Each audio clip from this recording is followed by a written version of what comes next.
Fé e obras são dois lados de uma mesma moeda, tá bom?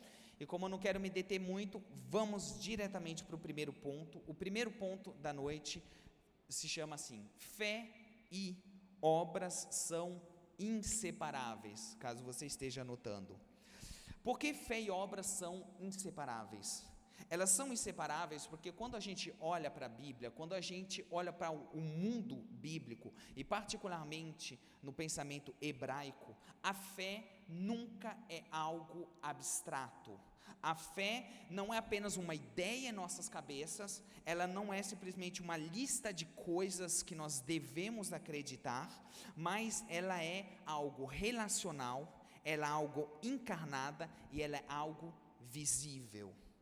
Fala para o seu irmão: a fé é visível. E a medida pelo qual nós temos fé, isso se encarna naquilo que nós fazemos, como nós vivemos e como nós tratamos o outro.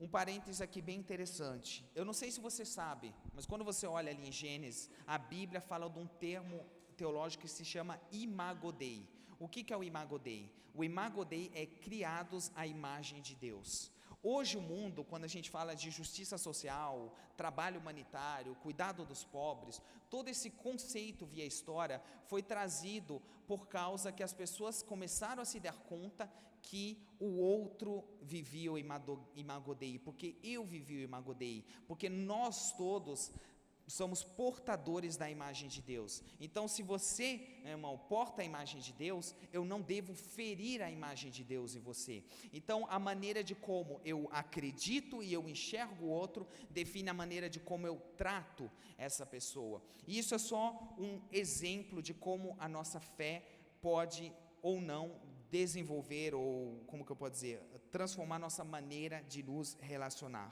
E na cultura judaica do primeiro século, é muito interessante porque na época de Jesus, os apóstolos nunca teriam imaginado essa dicotomia.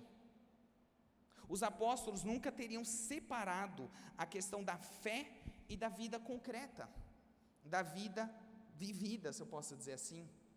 Na cultura antiga, na cultura da época de Jesus, na cultura bíblica, quando eu brinco, eu falo que crer era andar, crer era fazer, acreditar sem praticar não era considerado crença de fato algum. Por isso, quando a gente vai lá no texto de Tiago 2,18, a gente vê aquela passagem que diz: se alguém te dizer, tu tens fé e eu tenho as obras,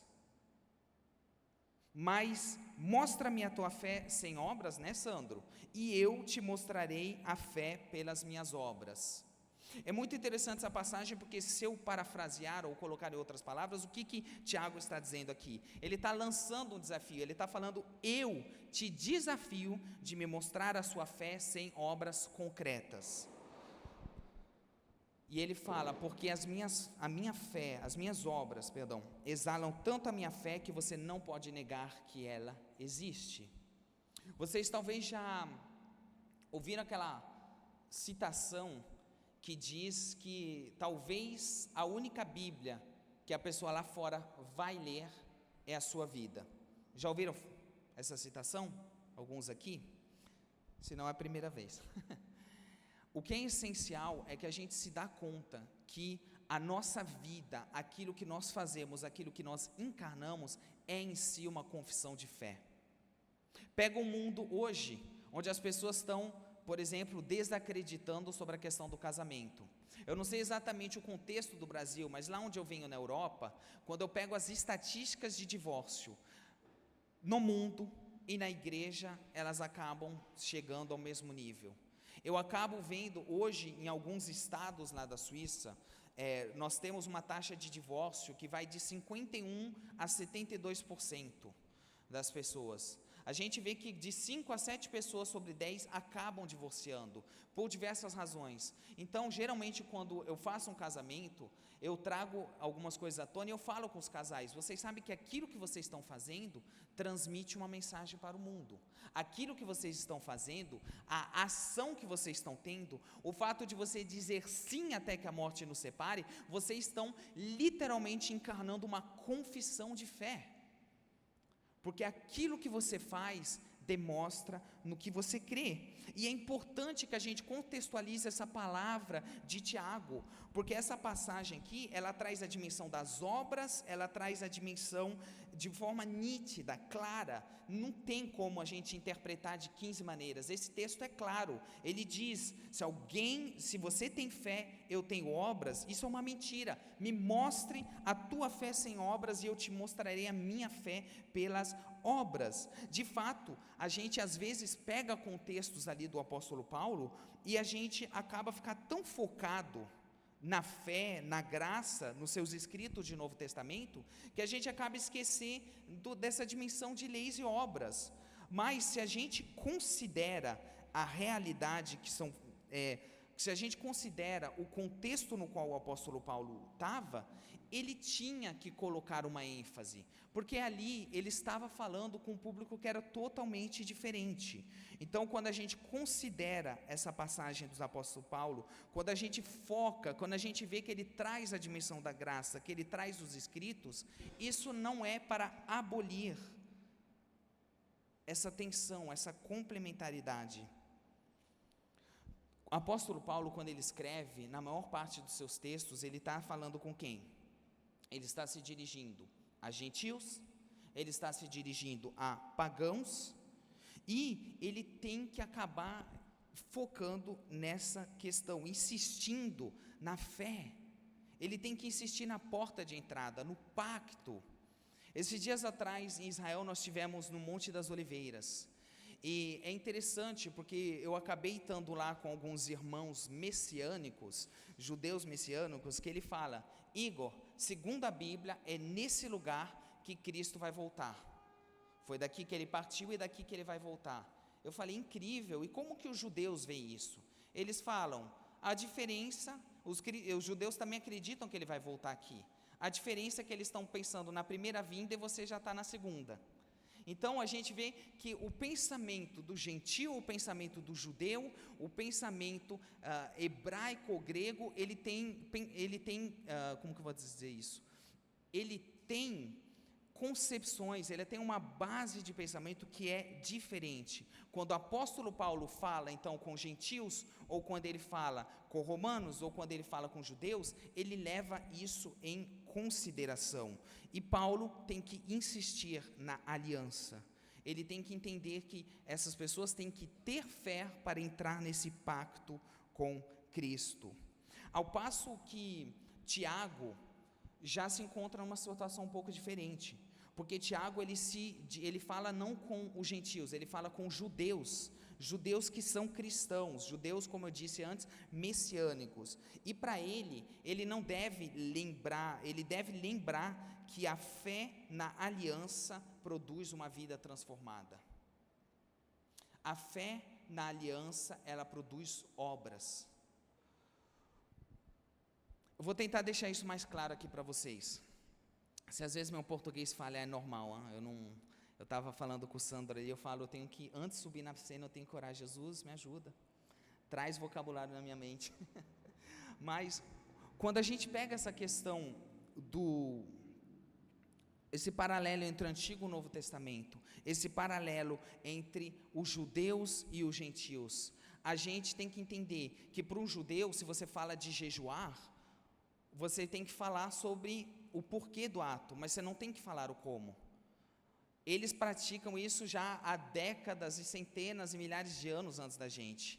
Eu tive recentemente, quando a gente entra ali nos muros de Jerusalém, a gente vê todos aqueles banhos rituais, que era o lugar onde os judeus eles passavam para poder se limpar, e é o lugar que Atos, quando Pedro prega para toda aquela congregação que se converte, ele acaba usando esse lugar para o batismo. E eu brinco que eu acho que se as pessoas passassem por ali e vissem, talvez não teria esse debate de aspersão ou imersão, porque a gente vê que todas as pessoas ali de fato foram imergidas, elas foram batizou, como é a palavra do grego, batizadas, imergidas em Cristo, mortas para si. Então quando a gente olha para alguns contextos, a gente começa a entender que as pessoas elas têm um background, elas já têm toda uma herança ali atrás. Então quando a gente vê alguns apóstolos chegando e falando com os judeus, ele não precisa falar, olha, você tem que agir assim e assado. Ele tem que chegar e falar, você precisa crer em Cristo Jesus, você precisa entender que o Messias já veio, você que está esperando esse Messias como Davi que vai vir conquistar, muda esse paradigma, porque ele já veio. Os gentios não, os gentios vinham de uma total outra cultura, eles precisavam ser ensinados não só o porquê, eles precisavam ensinar o como. Quando a gente vê ali, por exemplo, passagens na Bíblia onde, por exemplo, Filipe que chega e que pergunta, será que você entende o que você lê? Então a gente acaba vendo, principalmente na parte do Novo Testamento, que não somente é importante quando as pessoas encontram Cristo, de saber o porquê, a crença, mas uma pessoa como Paulo tem que meio que criar essa dicotomia, ele tem que vir e ele tem que separar as coisas, em vez de chegar de maneira holística e falar, é assim, ele tem que fazer como uma criança, um novo convertido, alguém que chegou, vamos dizer, um pouco atrasado no filme, e fala, olha, é o seguinte, isso é isso, entendeu? Aprendeu? Foi? Vamos para o passo 2, porque eles já não tinham toda essa mentalidade que os judeus tinham, tá? Estão me seguindo até aqui? Tá bom. Dizendo isso, é interessante ver esses paralelos entre o antigo e o novo, porque, por exemplo, pega Abraão, a Bíblia diz que ele é justificado ele é justificado pela fé, Gênesis 15, 16, mas essa fé, ela não é uma fé simplesmente abstrata, ela é uma fé que se demonstra em ações, porque quando ele parte, é uma ação, ele sai de lá pela fé, ele não sabe para onde está indo. Quando Deus pede para oferecer seu filho, ele não sabe de fato se ele vai chegar ao final disso. Então a gente vê Abraão, por mais que ele seja o pai da fé, sempre tendo obras. Ele sai da tua terra, ele sobe o monte, ele está prestes a sacrificar Isaac. No livro de Hebreus, a gente inclusive vê um lembrete disso, quando ele diz que pela fé, Abraão, quando foi chamado, ele obedeceu e partiu para um lugar que deveria herdar. E continua falando que ele partiu sem saber aonde estava indo. Foi pela fé que ele chegou, foi pela fé que Abraão ofereceu Isaac, quando foi provado, e ofereceu seu único filho que havia recebido da promessa. Hebreus 11. Como nós vamos ver em algumas passagens essa noite, a fé, não é apenas uma convicção exterior, mas ela resulta de uma obediência visível. Por isso que eu falo que antigamente não tinha como você desassociar essa crença no meio dos cristãos do primeiro século. Você não podia dizer, e a gente estava brincando ali, você não podia dizer que com uma boca você louva a Deus e com a outra você amaldiçoa. Você não podia dizer, eu vou provocar um pouco aqui, você não podia postar uma foto de biquíni no Instagram com uma frase linda bíblica embaixo, coloque a sua fé no Senhor. Você não podia entrar no seu carro escutando uma música cristã e logo em seguida, 2 músicas depois, está cantando um funk pesadão. Vocês estão entendendo o que eu quero dizer? A fé, ela é coerente, e essa coerência, ela não se dá somente aqui, ela é visível, ela é palpável, ela é vista pelos outros. Hoje de manhã eu falei que quando a gente aceita Jesus como Cristo, como Senhor e Salvador, nós recebemos dois mantos, o manto da salvação e o manto das obras. O manto da salvação é entre você e Deus. As pessoas, quando olham, vê você passar na rua, talvez elas não conseguem discernir que você é um filho, uma filha de Deus, salvo, mas eles podem discernir que você é um filho, uma filha de Deus, pelo manto das obras, porque eles olham e eles começam a discernir que você não é como os outros, que você não trata as pessoas como os outros, que você é diferente, que você carrega vida dentro de si, que as suas atitudes são diferentes, que em vez de você destruir as pessoas com a sua palavra, ou simplesmente dar glória, ou simplesmente dar louvor a Deus com gotas, você é como um tsunami, você vem e você traz a presença de Deus onde você está. Estão entendendo o que eu estou falando? Não é possível viver uma fé separada de obras e crenças. A fé sempre resulta em uma obediência visível. Ou como Tiago diz, a fé sem obras é morta. Só que aí é importante que a gente entenda, tá bom, Igor, se eu não posso só crer, mas eu tenho que agir em função dessa visão de mundo, em função dessa crença que eu tenho, de que obras nós estamos falando? Nós estamos falando de obras justas, obras que vêm de uma fé sincera, das boas obras que Deus preparou de antemão para nós, como Efésios diz. Não estamos falando de uma obra que vem da vontade de ganhar algo, não estamos falando de uma obra, como eu disse hoje de manhã, que vem de uma religiosidade. Nós estamos falando de frutos naturais de uma fé genuína. E aí entra meu segundo ponto, que é: as obras de justiça não são obras para merecer a salvação. Quando nós falamos de obras de justiça, quando nós falamos de obras que Deus preparou de antemão para nós não estamos falando de obras que vêm de uma vontade de merecer, de fazer, de acreditar que de maneira religiosa nós vamos conquistar alguma coisa de Deus. A salvação, ela vem pela fé, mas uma fé genuína produz ações concretas. Nós não estamos falando de obras religiosas automáticas, porque você nasceu, cresceu e está desde os seus 3 anos de idade na igreja, e que você escutou que tem que fazer, tem que orar, tem que fazer isso, que você entra numa questão de obras automáticas. Não esse tipo de obras que a Bíblia está falando. Não estamos falando também de um ativismo social sem fé. O lugar onde eu venho, em Genebra, nós somos mais ou menos 660 mil habitantes, 10% da cidade são trabalhadores internacionais, porque por 50 das grandes organizações supranacionais, ONU, Organização Mundial do Comércio, Unicef, todas essas, pode dar o nome que você quiser, todas elas estão ali. Então nós temos 68 mil funcionários internacionais que passam a sua vida procurando fazer o bem. Se tem um lugar que podia ser salvo pelas obras, seria a minha cidade. Inclusive, espero um dia que vocês venham visitar a gente,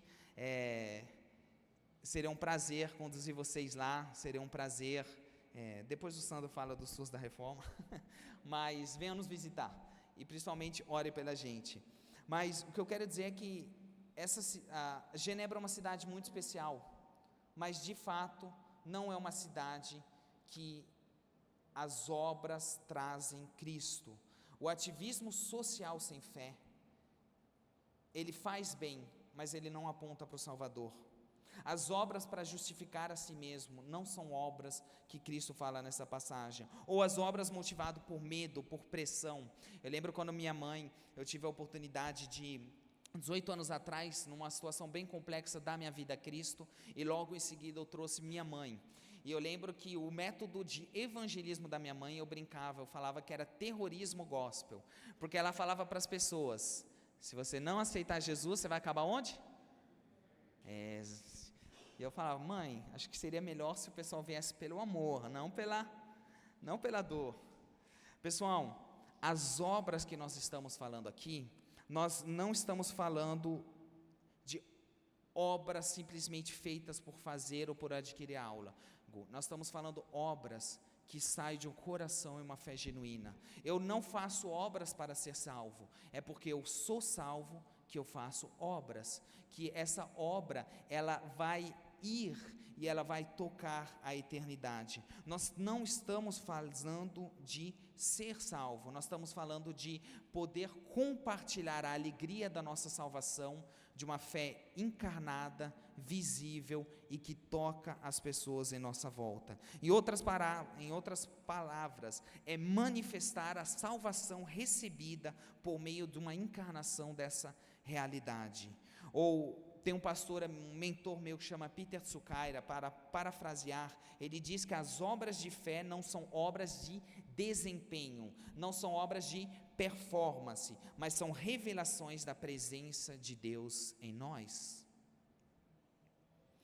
Essa realidade, essa tensão entre fé e obras, ela é encontrada em toda a Bíblia, inclusive no ministério de Jesus.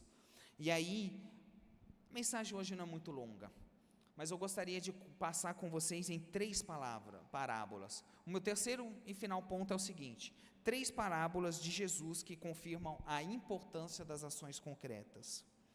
No final do ministério de Jesus, ele decide e ele dedicou muito esforço para ensinar os seus discípulos, os seus seguidores, verdades importantes.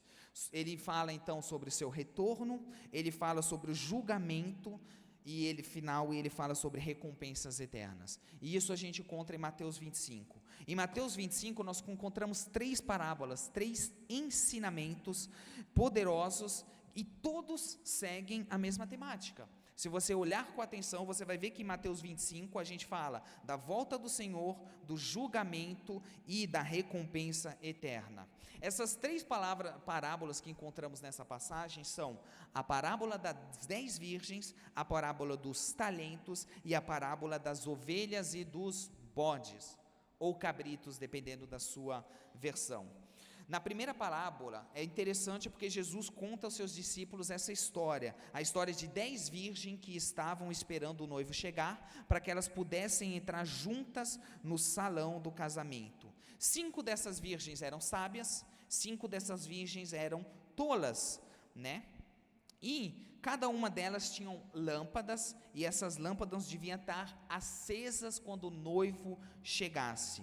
Então a gente vê 5 virgens sábias que levaram óleo a mais, um óleo extra, pois elas entendiam que elas não sabiam exatamente quando o noivo voltaria. E as 5 outras mulheres, as tolas, as insensatas, elas simplesmente levaram o óleo que tinha, porque elas falaram: não, o noivo não vai fazer a gente esperar muito, o noivo é suíço, ele é bem pontual, então ele vai chegar rapidamente. E é claro que quando a gente lê essa parábola, vocês podem ler em casa, o noivo se atrasa, passa a noite, e as lâmpadas das mulheres tolas começam a fazer o quê? Ela começa a se apagar. Então elas dizem para as virgens prudentes, as sábias, elas falam: nossa, por favor, me dê um pouco do seu azeite, porque o meu azeite está acabando, compartilhe conosco. E elas falam: façam como nós, vão até a cidade, comprem mais azeite e voltem. E é nesse momento que as 5 virgens insensatas vão à cidade. Enquanto elas estavam lá, fazendo o shopping delas, o noivo chega e somente as 5 mulheres sábias entram no salão do casamento. Quando as 5 insensatas chegam mais tarde, o noivo lhe diz: não as conheço, vocês precisam sair, vocês não podem entrar. E por que eu conto essa história aqui para vocês? Eu não sei se vocês já perceberam, eu escutei muito essa parábola falando sobre a importância de você ter a sua devoção com Deus, de você ter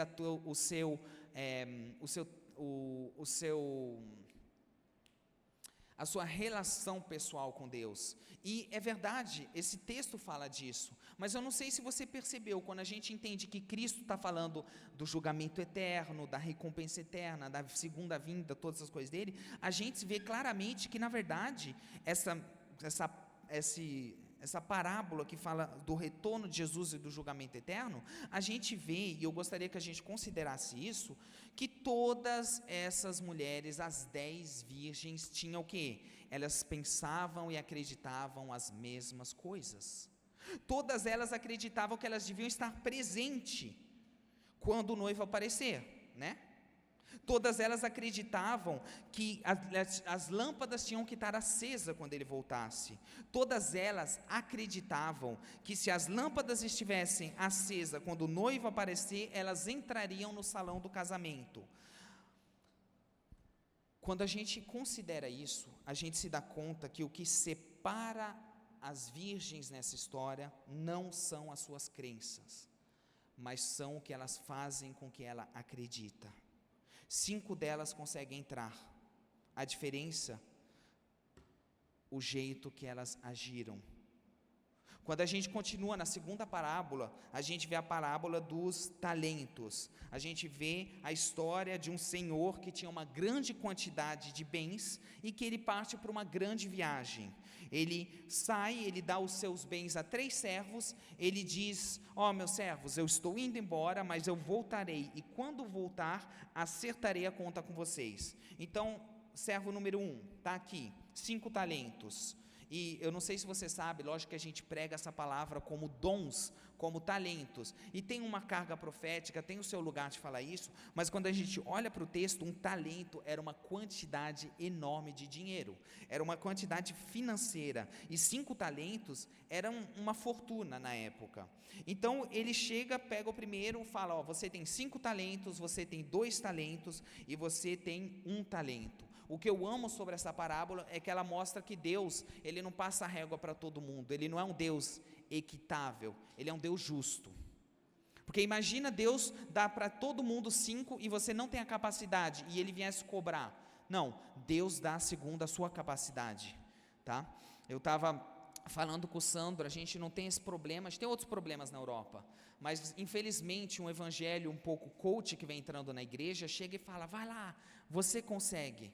Mas ele não parte da premissa que nós somos todos diferentes, com capacidades diferentes, e vamos chegar a resultados diferentes, mas Deus é um Deus pessoal. Então quando ele fala: eu acredito em você, eu te dei tanto talento, eu te dei tal missão, é porque ele sabe que você tem em você tudo o que você precisa, basta você andar em fé, dar um passo de fé com eles, amém?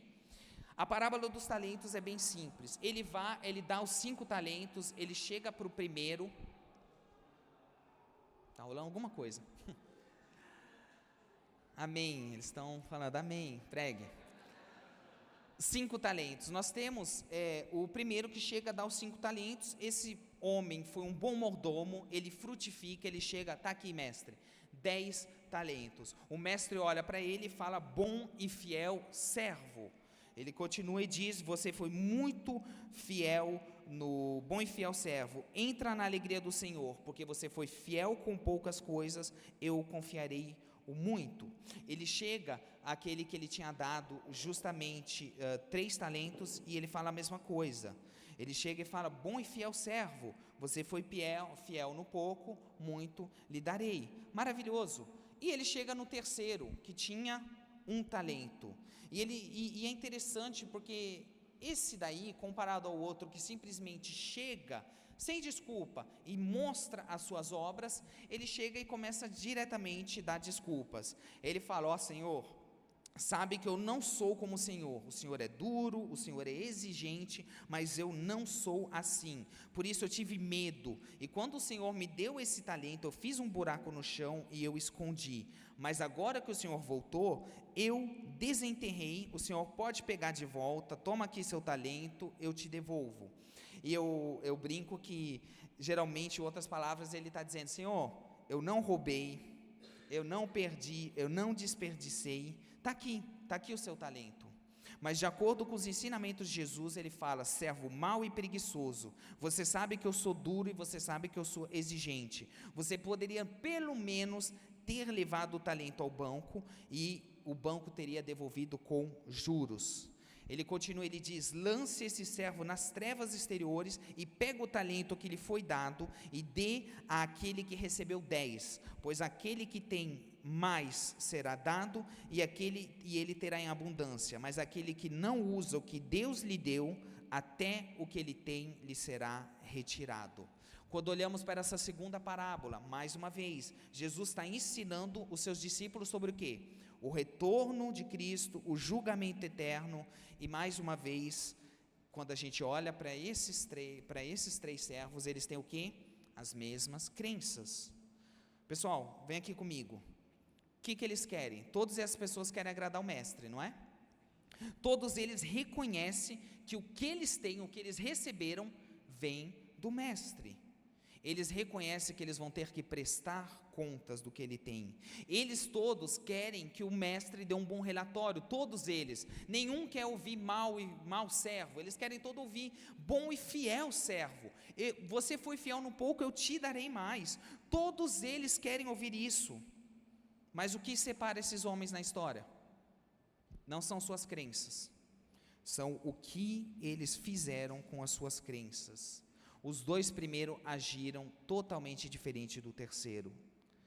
E quando a gente vai na terceira e última parábola, acho que vocês já estão entendendo onde eu quero chegar. Nós vemos essa terceira, um importante ensinamento de Jesus. Mateus capítulo 25, versículo 31 e seguinte. Nós vemos que quando o Filho do Homem vier em sua glória com todos os anjos, ele se assentará no trono de sua glória, e todas as nações serão reunidas diante dele, e ele separará uns dos outros, como o pastor que separa as ovelhas dos bodes, e porá as ovelhas à sua direita e o bode à sua esquerda.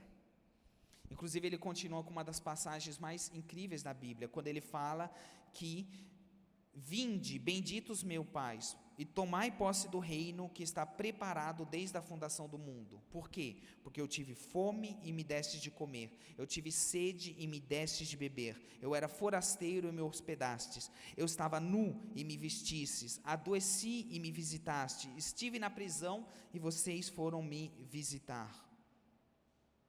Ele continua falando sobre obras. Mais uma vez, um ensinamento poderoso direto dos próprios lábios de Jesus. Todas as pessoas dessa parábola, as ovelhas e os bodes, querem ser aprovadas por Deus. Eles querem entrar no reino e encontrar vida eterna. Eles não querem ser punidos. Eles têm as mesmas crenças fundamentais. Mas o que faz que alguns vão para a direita e outros para a esquerda? O que faz que alguns são joio e não trigo, que eles são ovelhas e não bodes? É porque eles agiram diferente. E aqui Jesus ainda coloca algo muito importante, é que ele coloca o foco literalmente da maneira que você trata os fracos, os necessitados, aquele que o mundo considera insignificante. Quando você olha para essas três passagens, não é uma questão de crença, é uma questão de obras. E eu acho que a igreja tem que recuperar essa missão, inclusive a missão de cuidar dos pobres. Quando a gente olha na história da igreja, quando a igreja tinha muita coerência, ela se ocupava de educação, ela se ocupava de cuidado dos pobres. Hoje a gente vem delegando para um governo e estado algo que é responsabilidade da igreja. Cristo não está falando, vai lá e peça para político X ou Y. Ele está falando, vá visitar, dê um copo de água, cuida daqueles que são mais desfavorecidos. Eu acredito que uma igreja que prospera é uma igreja que ousa sair do seu próprio conforto e começa a entender que Deus vai suprir as necessidades a partir do momento que a gente não olha simplesmente para o nosso umbigo e a gente começa a olhar o perdido, a gente começa a olhar o necessitado, a gente começa a entender que a nossa crença, ela tem que ser encarnada. E quando nós consideramos essas três parábolas, nós vemos três histórias e um padrão semelhante. Todos os protagonistas têm a mesma crença, eles tomam a decisão, o mesmo porquê, mas o fato de o que eles fazem com essas crenças traz um destino e recompensas diferentes. E a gente poderia ir estudar a história do bom samaritano em Lucas 10, a gente poderia partir e estudar praticamente todas as parábolas e trabalhos e histórias de Jesus, mas acho que vocês entenderam onde eu quero chegar. Eu acho que a mensagem hoje está mais do que claro. A minha observação muitas vezes falamos sobre fé, tenha fé, acredite, mude o seu jeito de pensar. A gente fala sobre metanoia, falamos sobre mudança de crenças e pensamentos. Mas quando a gente olha para Coríntios, ela não fala que a criação espera com um ardente desejo, com dores de parto, o bom pensamento ou a crença dos filhos de Deus, aqueles que se dizem. Ele fala da revelação dos filhos de Deus. A gente revela o que está escondido. A maneira que você pensa, a maneira que você age, revela a sua crença, revela a sua fé, revela o que você diz que é importante. A diferença de uma pessoa que é coerente com seus atos é que não há uma dicotomia entre o que ela diz e o que ela faz. Ela tem autoridade. Quando a gente olha para os fariseus e olha para a vida de Cristo, as pessoas olhavam e falavam: eis que ele ensina como alguém que é autoridade. E da onde que vem essa autoridade? Ela vem da falta dessa dicotomia, porque os fariseus, na sua hipocrisia, eles chegavam e eles falavam basicamente aquilo que a gente escuta hoje: faça o que eu te digo e não faça o que eu faço, não olhe para mim. Mas Cristo, ele eleva o padrão moral, e ele começa a dizer o quê? Ele começa a falar: olhe para mim, siga-me, olha para mim. A Bíblia fala que Cristo não fazia nada do que ele escutava, do que ele via o Pai fazer. Então Cristo olha para o parâmetro perfeito que é Deus, e ele encarna a realidade do que Deus traz em termos de fé. O apóstolo Paulo fala: sejam meus imitadores como eu sou de Cristo. Quando a gente olha inteiramente na história de igreja, a gente não vê pessoas com boas ideias, nós vemos pessoas que encarnam a fé, pessoas que a gente pode olhar e falar: essa pessoa tem autoridade, essa pessoa carrega. E hoje, eu falei da cultura coach, mas nós estamos num momento que as pessoas estão falando: escute ele, porque fala como alguém que se expressa bem, escute ele, porque fala como alguém que é autoridade. Desde quando a gente vai olhar para a vida dessas pessoas? Desde quando a gente vai olhar para os frutos dessas pessoas? Eu escuto muita gente falar coisas incríveis que eles leram em livros, mas quando eu vou olhar para o fruto dessa pessoa, será que ela tem autoridade de falar daquilo? Eu vejo pessoas falando sobre pornografia, mas que não estão libertos. Eu vejo pessoas falando sobre o cuidado do pobre, mas elas não são generosas. Nós temos que entender que a pior coisa que enfraquece a igreja do 21º século é a dicotomia entre fé e obras. As fé e as obras são inseparáveis, e é essencial que venhamos a reconciliar, amém? Para fechar aqui, quando você somente tem a fé, isso vai afetar o seu intelecto e vai te levar a estar enraizado na inação. Você crer, você explica, você fala, mas você não faz nada. Do outro lado, e isso vai se tornar o quê? Uma pessoa que esquenta o banco de domingo e que não tem impacto e influência nenhum. E não foi para isso que Cristo nos chamou.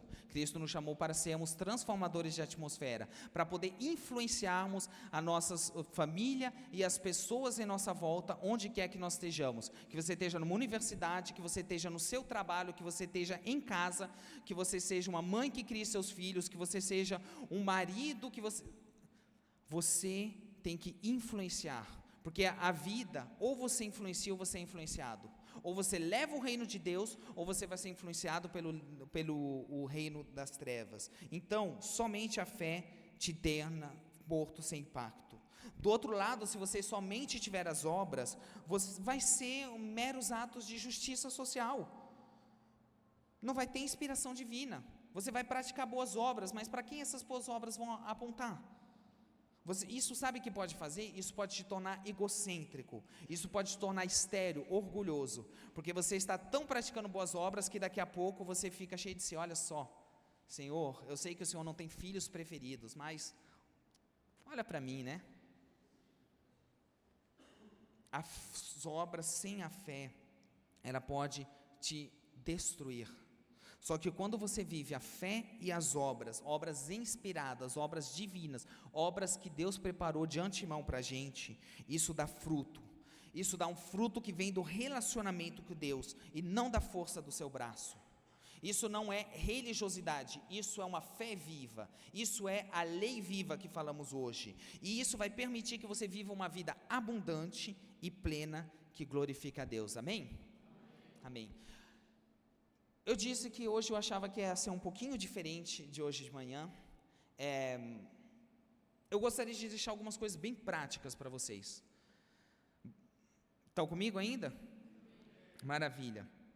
Dicas práticas, porque amanhã é segunda-feira. Então amanhã nós vamos ser enviados fora da igreja, com pessoas que conhecem e não conhecem, com pessoas que gostam e não gostam, diversos tipos de pessoas. Então amanhã eu quero, o primeiro ponto, que te encorajar a ser ativo com sua fé. Não viva simplesmente uma semana de contemplação espiritual. Não seja um cristão observador, mas a partir de amanhã seja um discípulo ativo.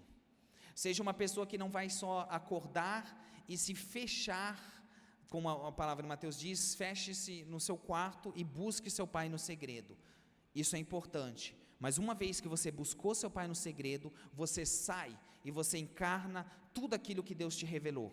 Você é tudo aquilo que Deus diz que você é, não o que as pessoas dizem. Segunda coisa que eu queria te encorajar a partir de amanhã: leia as Escrituras com uma perspectiva de ação. Procure o que Deus está te chamando a fazer, não simplesmente te chamando a crer. Todos nós temos nossos desafios, mas eu acredito que Deus nos chama a tomar uma decisão concreta hoje. Ele nos chama, a imagem dessas parábolas, a acender as nossas lâmpadas e cuidar do nosso óleo. Ele nos chama a descobrir nosso talento e fazer frutificar. Ele nos chama a servir os pequenininhos, como se a gente servisse Cristo. E Ele nos chama a demonstrar atos concretos de amor em volta de nós. Porque o reino de Deus é visível pelo meio das ações, não de meras crenças. Como eu disse, 2 mantos.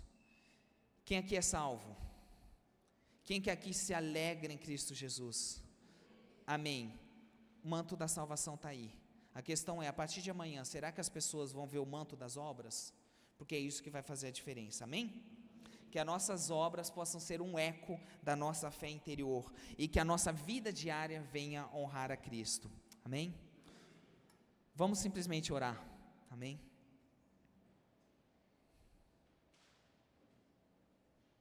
Senhor Deus Pai, obrigado por essa noite, obrigado de nos lembrar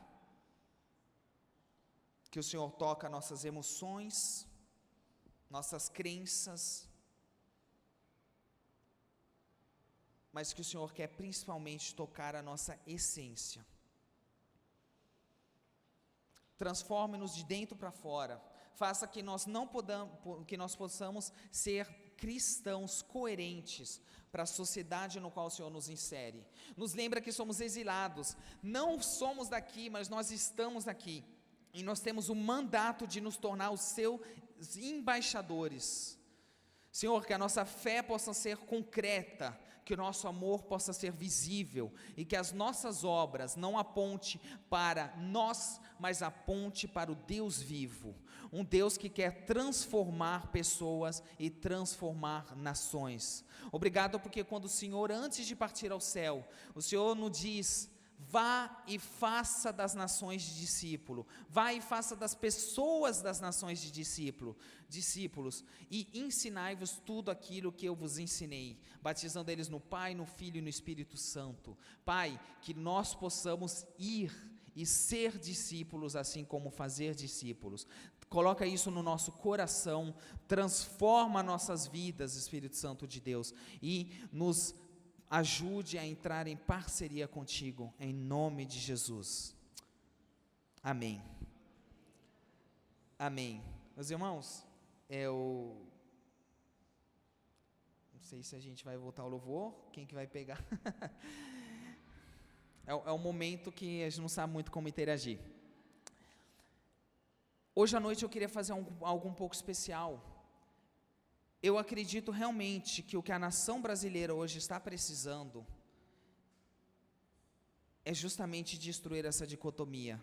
E para abrir simplesmente meu coração antes de transicionar para esse tempo, eu recuso que a gente viva numa nação que ano após ano aumenta o número de cristãos, mas que a violência não diminui, que a educação não se melhora, que a corrupção cresce. Isso não faz sentido. Se nós hoje ganhamos pessoas para Cristo, não é só para fazer convertidos, é para fazer discípulos. E isso passa pela maneira que nós encarnamos o Evangelho do Reino. Eu não sei a que ponto isso faz sentido para você que eu estou falando, mas hoje à noite eu não queria tocar emoções, eu queria que fosse sóbrio, eu queria que você pudesse sair daqui consciente que aquilo que você faz, aquilo que você cria, aquilo que você encarna, tem muito mais impacto nessa nação do que às vezes na pessoa que você está pensando em votar nas próximas eleições. É ao baixo da pirâmide que mexe a parte de cima, não ao contrário. Não é as pessoas que pensam governar o mundo que fazem com que essas coisas acontecem, é a parte de baixo. Então,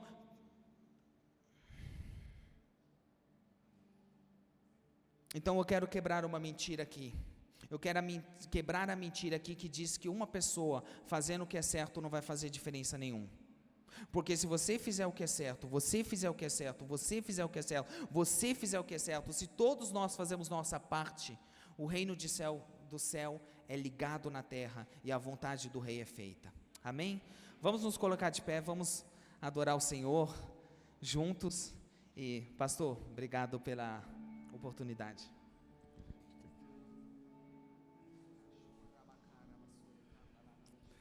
Glória a Deus, o Senhor é bom, amém?